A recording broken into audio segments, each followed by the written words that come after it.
Check the mic and make sure it sound right, boys.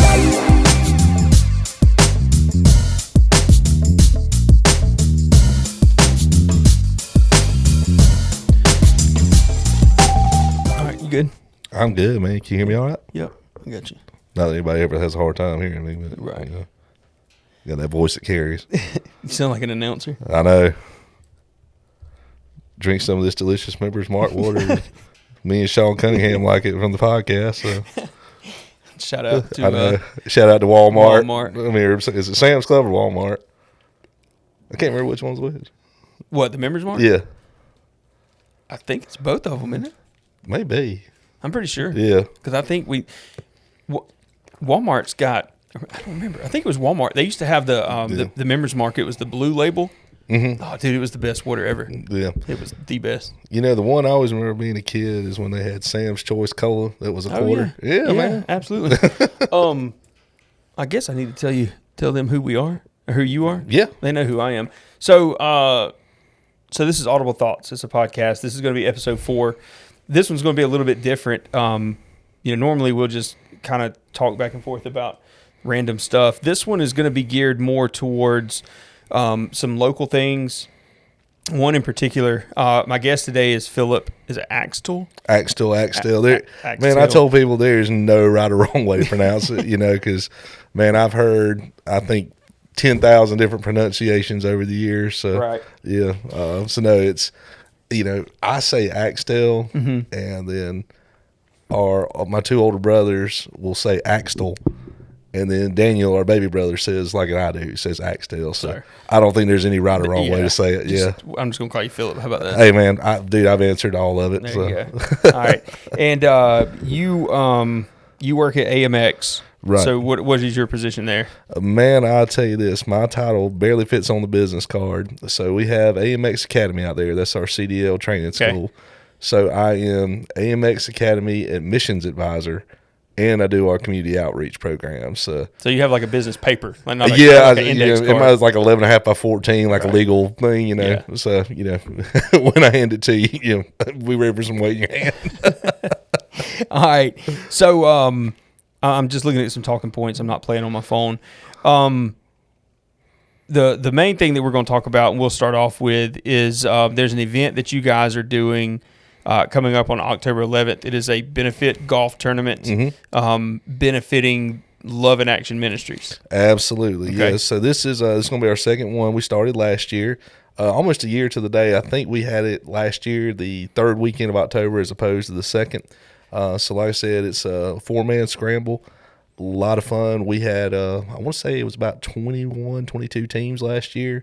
We're upping it to 27 this year. So we'll have a little over 100 golfers out there, with all of us being out there too from work, probably about 120 people out there. So it's a lot of fun. It's for a great cause. Last year, and we hope it happens again this year, the weather was beautiful out there. It was, I think the high of that day was like 72 or 73. We had a nice breeze blowing all day. So you could not ask for a better day to play golf. And this is going to be at Robert Trent Jones? It's out there at Highland Oaks. Highland absolutely. Oaks. Absolutely. Okay. Yeah. So I think most people are probably going to be familiar with that. What is it? Benefits Love In Action Ministries. So what's the purpose? Like what are you guys doing to help them out with this tournament? Yeah, absolutely. So with Love In Action, we've had an ongoing partnership with them for several years now. And over the course of time, we had wanted to do a golf tournament, and we just kind of kept looking. Nothing really lined up. And Nina Island, who is our executive vice president, last year, she said, well, let's do it for Love In Action. And so the stars just aligned, and it kind of worked out that way. And Ken and Martha Tuck at Love In Action loved the idea. And so it's just something that kind of just, seemed like it came out of the blue. It was really in the works for a long time, just lining it up. But, I think everything aligned the right way, and it's produced great results. And last year, we were able to contribute $15,000 to them. So that's awesome. And then it goes a long way to help their organization. Yeah. There's a lot of people that don't know what Love In Action does, and what Ken and Martha Tuck do for our community. Do you have any idea? Do you have do you want to tell them a little bit about what they do? Yeah, absolutely. So Ken and Martha have been at this well over 20 years now. Ken was in the worked for the Dothan Eagle. He was in the newspaper business for a long time, and he just kind of felt this pull on his heart all those years ago to kind of reach out and kind of start a ministry and do something, particularly to help the homeless. And it's just grown and grown and grown. And one thing that he's told me before is, we do have, we're like a lot of areas that are pretty sizable. We do have a homeless population. And he says, but along with that, you also have folks that are maybe food insecure. Right. They have somewhere to live, but, they're on a fixed income or tight income. There's been a job loss. So, they may not know where their next meal is coming from. Or, or they may need some kind of medical treatment. And so they have, like on Thursdays, they have doctors that come and, provide basic services for people. They can check their vitals, help them out with, dieting and things like that. So they really focus on helping people, spiritually, mentally, helping them with physical needs. So it's just a great ministry to see what they really do to help so many people. Yeah. Absolutely. And talking about the homeless population, we still have a decent amount of homeless. We have way too many. But it's not near as many as it used to be. I know at one time the numbers were up around 600 people. And, not in metropolitan areas, that's an issue you're going to have. Yeah. But you wouldn't think Dothan, Alabama, Wiregrass, we have that many that are really truly homeless. Yep. But I think the number now, last I knew, is somewhere around about 200 to 250. So, it's been a problem that's been, I think it's been present, but also we have resources to help people. We do. And I think for a lot of people, it's kind of in the back of their mind because they don't have to deal with it, and they don't, they're not around it a lot, and they don't understand the stigma behind it. And there's a lot of these people that we've talked to, and they just, some of them are just down on their luck, and some of them, that's just the way they live. Absolutely, they're content. And, and Ken told me that one time. He said, a lot of these folks, sometimes it's just been one or two bad breaks. And I think in a lot of ways, when you look at it from that perspective, it keeps you humble. You said, Absolutely. One or two little things go wrong. That could be me. It could be me. Absolutely. There's people get comfortable. And, again, it goes to the back of their mind that the things that could happen to them and put them in that position. Absolutely. And there's a lot of times, volunteering within the community. There's a soup kitchen. Every year we do Turkeys from Heaven, which is an absolutely amazing thing every single year. Yeah. We get up there to the fairgrounds at 5 o'clock, get the smokers going, and then we're smoking turkeys all day long. And then there's another group that helps bag everything and put it together. And then there's a third group that will go out and deliver it. And like my brother-in-law will go every year, and he'll take his kids and, however many of my kids want to go. And it's just a humbling experience, especially for these kids to see how there's just different walks of life everywhere. Oh, yeah. And, and for, I think really for young people, it is valuable because, naturally kids that age, they're getting excited about Christmas morning. They're going to wake up all the presents, but then, you stop and think, hey, there's people out there your age you may go to school with it. They're waking up. There ain't nothing under the tree, and they not even have anything to eat on Christmas Day. I know. Yeah. And I love being able to give back as much as possible. And me and Caleb Bannon talked about some of this about giving back to Dothan and some local charities and stuff. So, so this is a great way to help. Now, I suck at golf. Does that matter? No, it does not. Like I said, we tell everybody, hey, everybody comes out. We had folks out there last year that were, what they call scratch golfers that, shoot 1 and 2 under sometimes. And we had people out there with like plus 30, plus 40 handicaps. So, yeah, like I said, it's not really a competitive tournament. We do recognize, overall winners, overall net, things like that. But, we try to steer it away from the competitive side of it. We want it to be more, a fellowship and really an opportunity, to find out more about Love in Action and ways that people can help. Right. And this is just one of them. Yeah. Yeah. And you were talking about food. Another thing we were going to talk about is there's a huge food bank in Orlando. Absolutely. That is really, I think, the way we kind of got involved with Love in Action. So Ken had told the story a few years back. He was having a conversation with Taylor White, who's our chief procurement officer, and the guy from the ARC, and I've gone blank on his name at the time. But they were talking about, or maybe the Harbor one, and he said they kept talking about, Ken had a box truck, and he said, yeah, we run down there pretty frequently. And he said, Taylor said, well, man, he said, we've got we come back with empty trailers from that part of Florida all the time. Just not a lot of freight down there to bring back. And most of the time our guys are coming back for their home time, so we don't want to stick them with a load. He said, let us pick up a load for you. And so, we've got 53-foot, utility or Great Dane trailers. Yeah.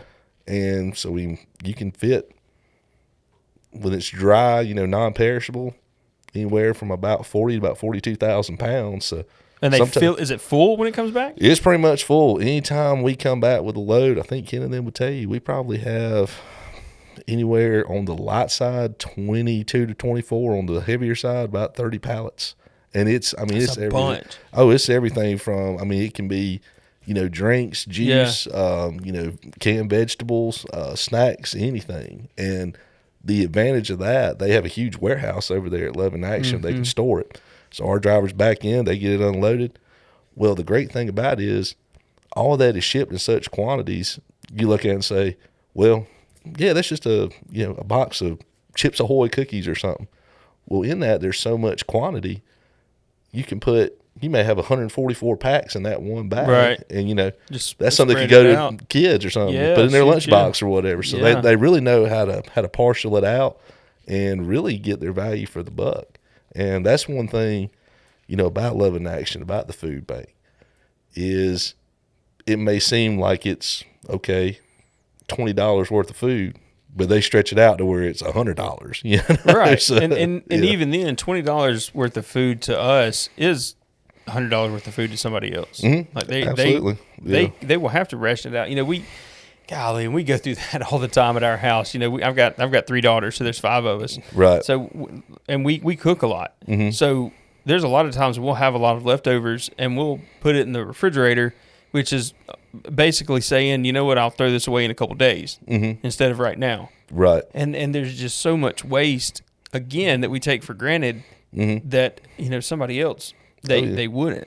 Oh, and, I'm always amazed sometimes, when you see people throwing out what looks to be perfectly good food. They just went shopping again and don't have room for it in their pantry. And instead of, donating it somewhere. To the food bank. Hey, why don't you drop it off?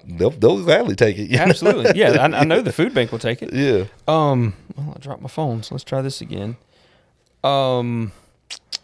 So Love in Action, I know they have the pantry, and then they also serve meals on specific days during the week that I guess you can just go down there and eat. Like if you're, if you need a meal, you can go to Love in Action and they'll feed you. Absolutely. They've got some partnerships. They have got a great kitchen staff there that make really nutritious, healthy meals. Yeah. Of course, some days of the week, they'll get donated food. So I know I want to say they have a partnership with Papa John's that they'll donate some pizza. Yeah. So, because sometimes, you may want a slice of pizza, or something like that. And there's nothing wrong with that. So, but yeah, I want to say it's Tuesdays, Wednesdays, and Thursdays that they serve breakfast and lunch. So that's time that we know 3 days a week. Yeah. People at least can get 2 meals. At least can come eat something. Yeah. I couldn't, I can't put myself in their position. I couldn't imagine having to go 2 or 3 days and not knowing if I'm going to be able to eat. And, we get up every morning and we know that we've got breakfast. We know that we're going to have something to eat for lunch. We don't have time to go home. We'll run to the store and grab something. Absolutely. And then dinner, we're going to have a warm dinner. And there's people that they don't have that. Yeah. And, it's tough, especially knowing that there's so many right here in our community.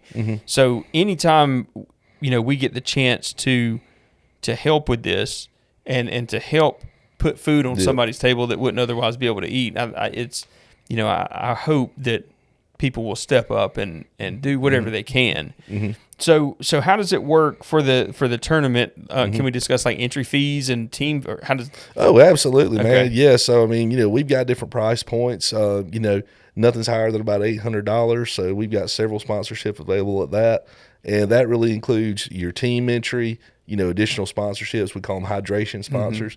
That time of year, you got to have bottled water pretty much around for everybody in ample numbers. Yeah. So like I said, we do that. And then, we've got the traditional, whole sponsorships at $100. Yeah. Then we have, if you say, yeah, we'd like to do the hydration sponsor. We can't come, but we want to do that. So, that's $250. And then if you say, yeah, we just like to have a team enter this year, so that's $500. So it's $125 a person for a team. So, yeah, however you want to budget it. And then, we realize, hey, not everybody can contribute, but hey, if you want us, put something in our goodie bags, or if you want to, contribute a door prize of some type, there's nothing we're going to, not be gracious to accept. So, yeah, we appreciate every little bit of help we can get. Yeah. So, so let's see, 27 teams, 4-man scramble, October the 11th from 10 a.m. to 4 p.m. Right. Sign up starts at 10, or do they need to get there before 10? So that's when we're kind of opening up right at 10. Fortunately, most everybody will already kind of be signed up and already have their stuff submitted. Okay. So like I said, we're going to get out there. We'll probably start setting up about 9. We tell everybody, hey, if you do need to get signed up, come on out about 10. We'll get everything lined up for you, have everything booked. And then, like I said, around 11, David Bailey and Chick-fil-A Eastside donated the food again this year. So we'll have the Lord's chicken out there. So, and that was, I'll tell you this, man, I don't know what it is. Everybody gets so pumped up about the chicken sandwich, the waffle chips, and the chocolate chip cookie, man. You talk about, that was like making somebody $100 steak dinner or something. A lot of people probably just pay just to get in for that. Oh, absolutely, man. Yeah. You can't go wrong with the Jesus chicken. Yeah. So give them the contact information. Absolutely. If they have any more questions, if they want to sign up, who do they contact and how do they do it? Absolutely. So they can reach me on my cell at 334-797-1309 or at PAXTELL at AMXTrucking.com, or they can reach out to Emily Fault, our marketing specialist. It's EFAUGHT at AMXTrucking.com. And you can reach out to us, and any questions you have, we'll be glad to help and see if we can get you signed up and see if we can find the right fit for you for the tournament. Awesome. And I'll put that information in this video as well. It'll probably be like right above our heads, like maybe right Absolutely, up here. Yeah, high tech, man. Yeah, moving up in the world. Okay, so anything else we need to talk about with the golf tournament? No, I think that's the crux of it, man. We just want to get the word out there about it and let everybody know that, hey, we want everybody that wants to participate, come participate, have a good time, and learn more about Love In Action Ministries, because that's really the main purpose of it. Is we want it to be something that builds awareness of what they're doing in the community, and hopefully maybe figure out a way that you can help and get involved with it. So, I think Love In Action, I'll double check and I'll put this as well, but I'm pretty sure they have a website that you can go on there and get more information. I'll put that maybe right up. Yeah, there. We'll put it somewhere up here. Yeah, somewhere up in the cosmos. Yeah. But yeah, they've got a great website, and I can't remember. I want to say it's Love In Action internationalministries.com, I think. But yeah, you should be able to Google I'll figure it out and we'll put it up there. Yeah. Awesome. Do a blooper reel. So let's AMX Trucking. Absolutely. So I'm curious to know a little bit.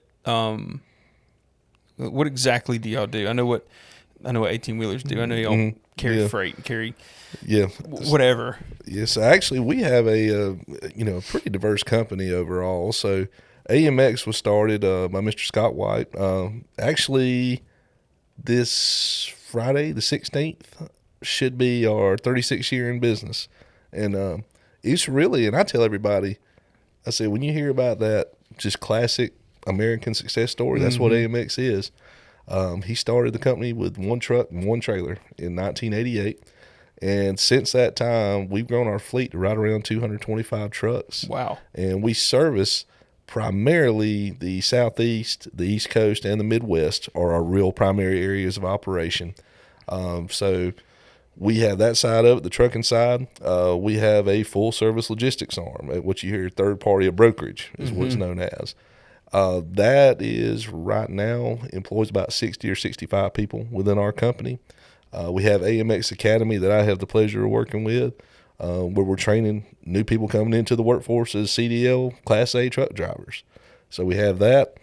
We actually have a drayage division. What? Drayage. And what people ask what that is, when you see going down the road, you see the trucks pulling, they look more like steel trailers that are relatively small. They don't look like regular trailers. Those come from the ports that are coming into Panama City, to Jacksonville, to Savannah.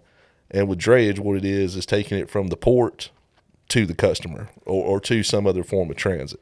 And so we have that functions out of our Savannah office. And then we have just launched a flatbed division this week. So we now have a flatbed division. So just launched this week. Just really launched this week. Yeah, absolutely. So okay. Like I said, so yes, so it's an exciting time to be part of AMX, and really proud of it. And like I said, we employ somewhere in the neighborhood of about 330 people. So it's based here in Dothan. Mm-hmm. Yeah, we are actually out in Ashford. If you drive out 84, just come through the four-way, stop at 84. We're on the right-hand side. You won't miss us. Yeah, just look for the big signs that says AMX. Yep. I know. I think I knew a guy that worked on the trucks back there. Mm-hmm. So if somebody's interested in a career driving an 18-wheeler, obviously they have to have a CDL. Do they have to have so they can? You guys will train. So y'all have a training division. And the academy. Absolutely. So they can come in and you will teach them how to drive an 18-wheeler. Absolutely. They will learn from, day one introductory level theory and practices. And then it starts getting into some more intermediate skill building. And then we get them ready where they're about ready to take their road and skills test for the CDL. And if somebody comes in and has the right mentality, focuses on the thing they need to focus on, they should complete that in right around 30 days. And it's amazing to see somebody coming in, somebody doesn't know the first thing about how a truck works or operates, and then a month later, they're capable of operating one. So. Yeah, and truck drivers are always going to be around. Yeah. I don't see that, they've talked about this autonomous driving and these, self-driving trucks, but I think CDL drivers will be around for a very long time. Oh, absolutely. Well, I mean, you've got to have that human touch. Yeah. And like I said, and this, one thing that you can tell everybody is say, hey, look, this opens up a lot of doors for you. And I mean, and like I said, and, just think of a whole new world opening up to you when you have that CDL Class A in your pocket. There's a lot that you can do with it. Absolutely. Yeah. Because, I mean, people, sometimes want to work locally and be home every night. Some say, well, I can go out a few nights a week. And then some say, look, I'm just ready to go out over the road and I'm ready to go, So drive coast to coast, I guess. Absolutely. Yeah. It just opens up so many opportunities for you out there. It really does. I just don't know if I could do it. And I'm not talking about being on the road. I'm talking about driving an 18-wheeler. Well, and I will tell you, that is one thing, when people first come to the academy, that they are a little intimidated by, because I mean, it's a large vehicle. Yeah. You've got, for us, it's a Volvo or a Freightliner, and we're pulling a 53-foot trailer. One interesting thing that's happened is most fleets, including ours, the trucks are automatic. So you're not really having to shift gears and all that. That was a big barrier of entry for a lot of folks for a long time, was that a lot of folks just didn't know how to operate a standard shift vehicle. They didn't know how to shift gears. So yeah, so that's kind of been taken out of it. Yeah, and you'll probably have, there's going to be a lot of people say, oh, that's the easy way out. But I mean, I think it just makes it easy. Yeah, well, I mean, it's a lot of the a lot of the guesswork, I guess, gets taken out of it when you don't have to know, okay, which gear I'm supposed to be in. The truck does that for you largely now. No, well, those transmissions are a lot different than absolutely, 5 speeds that we got. But no, it's amazing to see, and just the impact that trucking has on our economy. Because I think that's one thing people forget sometimes is, every truck you see out there on the road, that freight's going somewhere. Yep. I mean, it's clothes we're wearing, it's food we're eating, it's the bed we're sleeping on, and really and truthfully, and the thing that's most impressive to me when you see somebody, particularly folks that come through our academy, it's just the difference it's made in somebody's life. They've got a whole new skill set. They have a whole new world of opportunity that's open to them. Yep. So yeah, it's really amazing to see. That's awesome. Well, Philip, I really appreciate you stopping by. Man, I enjoyed it, buddy. Yeah, pleasure, man. Wish we could do a little more, but hey, I'll take it, man. We can listen. We can do whatever you want to do. If you got anything else you want to talk about? Hey, man, we covered here. it, man. I got to brag on AMX a little bit and talk about Love in Action. So hey, I'm doing good, man. Well, I've got this set up, so if we want to spend the time to talk, let's go. Yeah, solve all the world's problems. That's right. We can try. I don't know if it's going to work. There may be too many of them. Hopefully not, but hey, start talking now. Hopefully at least one of them. Man. So let me ask you this. Let me get your perspective, because so far, this is the fourth podcast I've done. Mm-hmm. Yeah. And everybody's the first two I did, one was a real estate agent, one a realtor, the other one was a lender, and then the third one with Caleb, he's in marketing with the local news channel. So do you have any questions from the outside looking in about real estate? I'm always curious about people that aren't in this industry. Yeah. With everything that's going on. I know I'm putting you on the spot. No, not at all. But is there anything that you're just like, I wonder what that means, or what's going to happen, or what's I'm just curious the perspective from somebody not in real estate. Well, and I was in the banking industry for about 11 or 12 years, somewhere in there. And, I think some of the terminology used to throw people off. And, as I got into it more, I was like, okay, figure that out. But, one thing that was always confusing is, say, okay, he says, yeah, he's got to get the HUD over to me. Okay, what's the HUD? And one thing, I always ask in the, for those in the real estate game is, what is your biggest challenge day to day? It's more not necessarily a technical question, right? But like, what are the things you see that are probably the most challenging to you?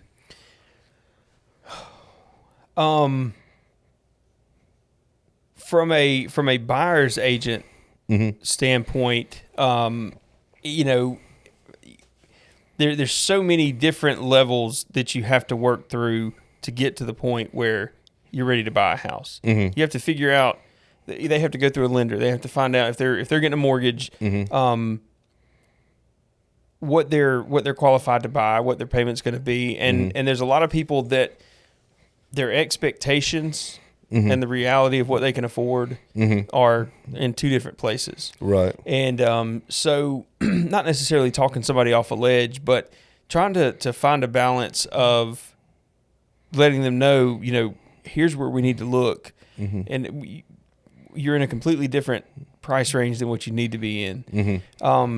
There's a lot of agents in Dothan right now. There's over 500. So just finding business and finding a way to market yourself to stand out and do something different that the next person's not doing. There's a lot of people that struggle with trying to do that, and it's tough, especially with interest rates and everything that's going on with the economy, and housing prices are still up. Interest rates are still up.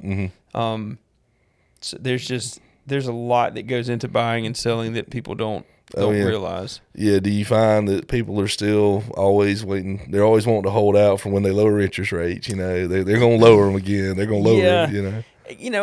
I hear it occasionally. You'll hear this. Date the rate because you can always refinance.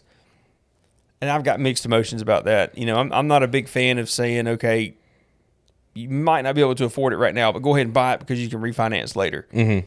What happens if you can't refinance later? What happens if you have some life changes? What happens if the interest rates don't go down and you're stuck in a position that you really shouldn't have been in to start with, and now you can't afford it. That's where foreclosures come in. No. Well, I mean, along those lines, man. I mean, when I got into banking, it was in 2008 actually, and it was like February or March when I started, and then just a few months later, it's like the world set on fire almost, you know. And like I said, and as you kind of picked up things and saw things, you're just like, yeah, it's just a really crazy set of circumstances. You know? Yeah.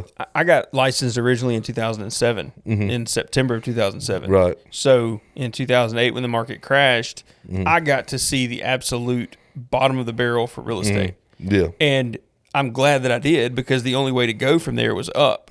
So I've seen what the bottom looks like. And that's not where we're at. You know, people say, oh, the big market crash is coming. I don't think it is.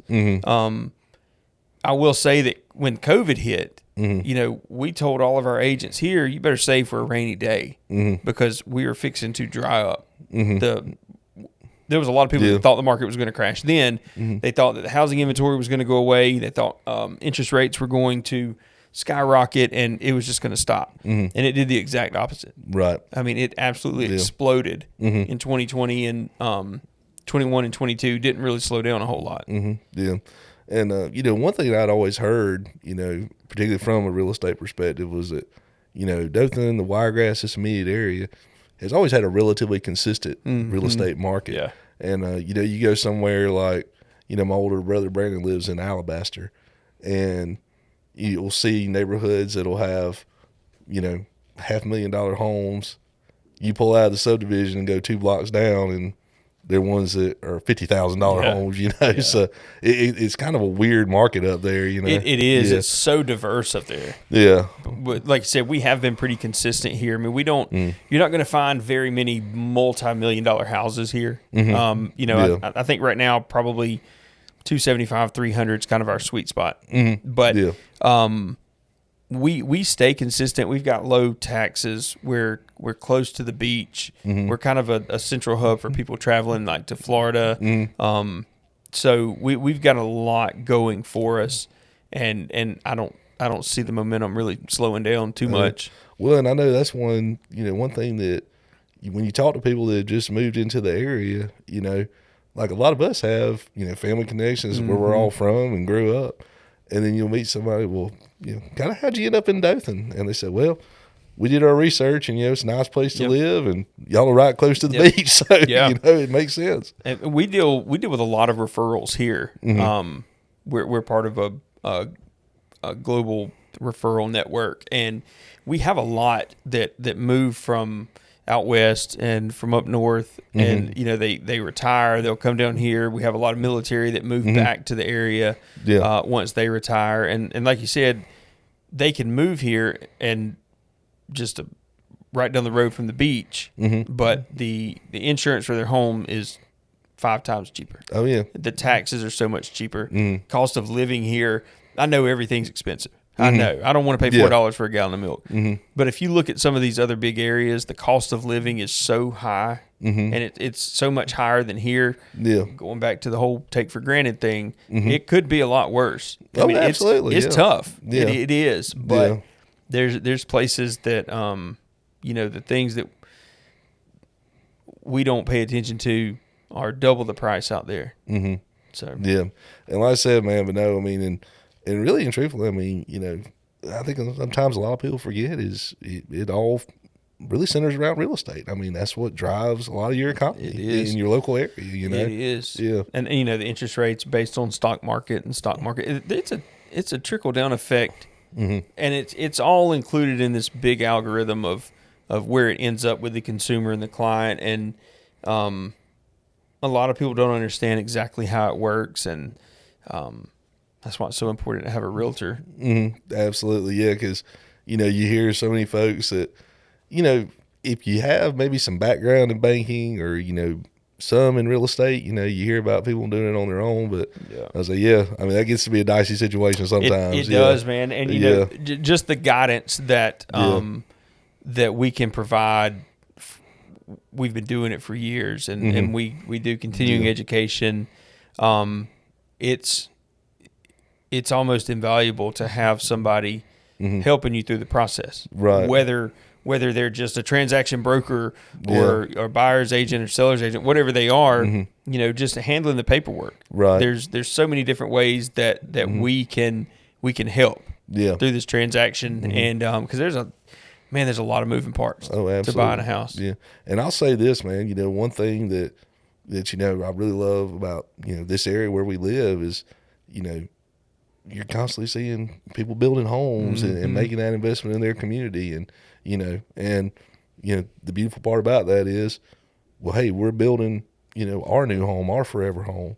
Well, there's a young couple with children, they're about to move into our old place, and you see that ripple effect, and I think it just really really improves your quality of life everywhere you are, and really just kind of helps build your community. It does. Yeah. It does. It all goes back in, and then you've got, they're paying taxes, they're contributing to the community, that now the community gets to turn around and build new things, and try to bring in more business. And it's amazing to see you buy or sell one house, but the ripple from that, the attorneys, the inspectors, the lenders, the buyers, the sellers, the agents. There's so many people that are a part of that one transaction that most people never even pay attention to. Oh yeah, because sometimes you almost don't think about it, and too, and it's good really for a lot of industries, when there's construction going on, when people are expanding, they're building onto their business or whatever,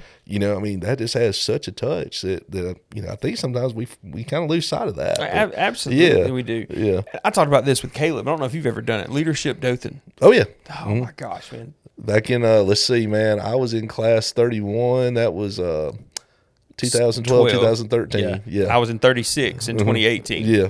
And like I told Caleb, I was like, man, you need to do it. Because it was one of the most eye-opening experiences for me, just to see the inner workings of Dothan, from the courthouse to the mayor to the commission chambers. And it was amazing. And that's what kind of got me to where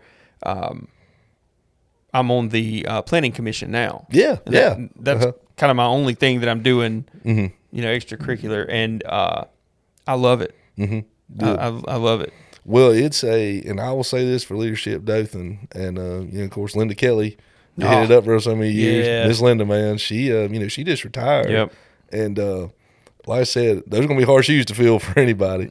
It's she impossible. she did such an amazing job with it, but yeah, it was amazing to see, and particularly a lot of us that went through it, we all grew up here in Dothan, and it just really opened, like you said, it was an eye-opening experience. So much I didn't know. So much all this went on, and it was such a cool experience. And yeah, I would echo your sentiments. Anybody that's interested in it, and really, I say the advantage of it is, number one, is you're going to get to learn a lot about the community you live in, ways you can help, ways you can get involved.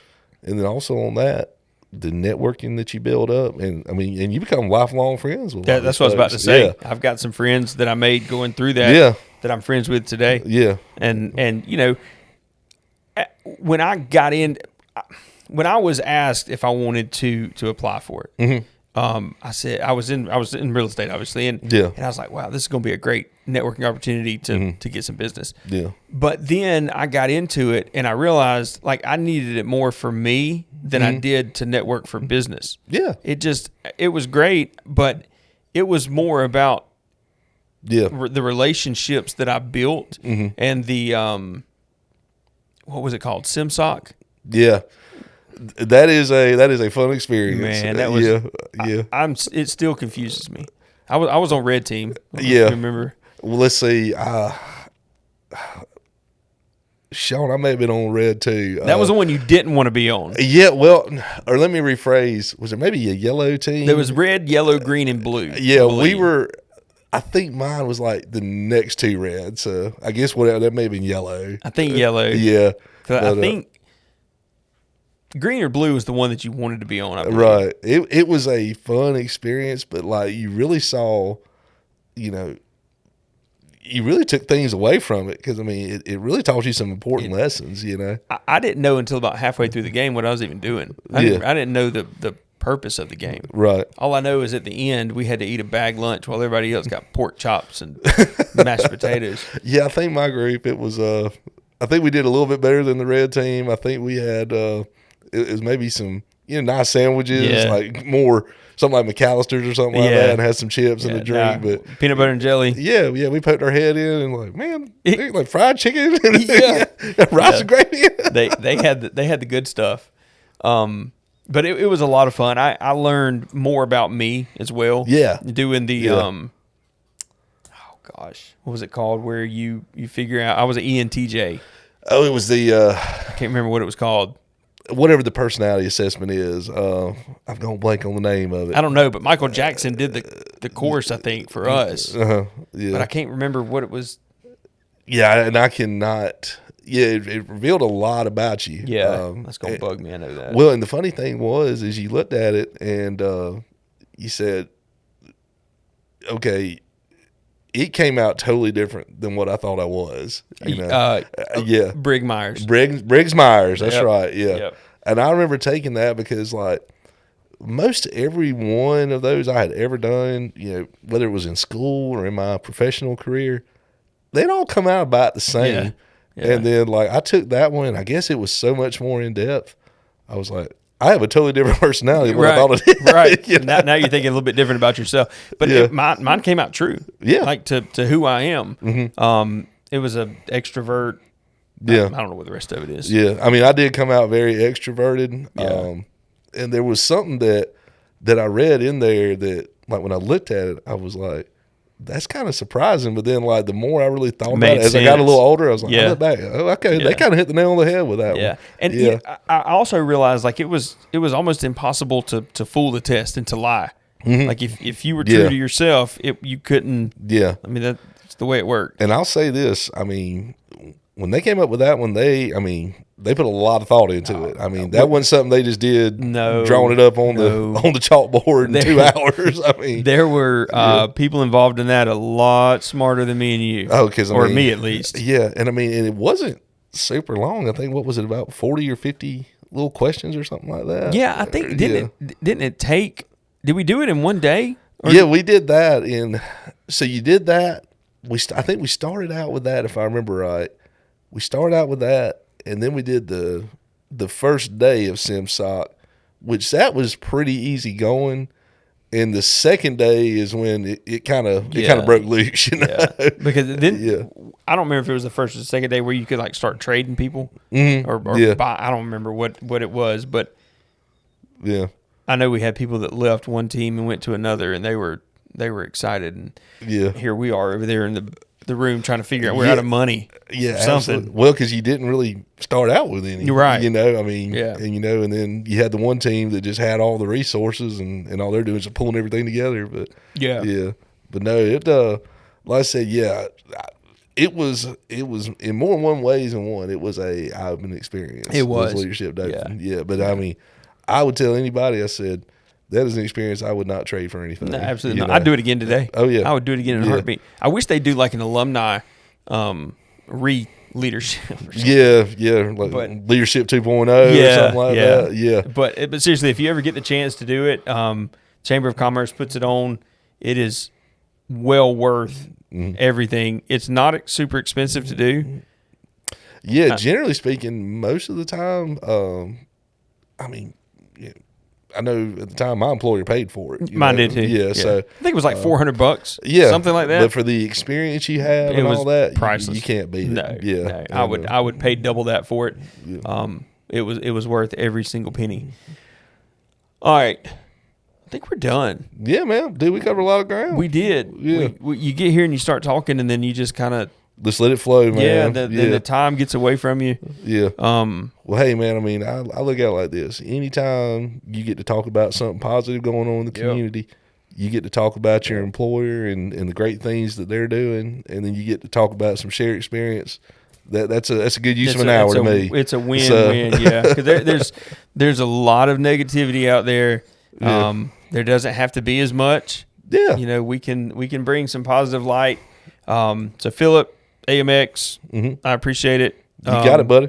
Landarty Real Estate. This is sponsored by Landarty Real Estate. Yeah. This episode. Yeah, absolutely. So if you guys have any questions about the tournament coming up, if you're interested in the AMX Academy, I'm going to put his information.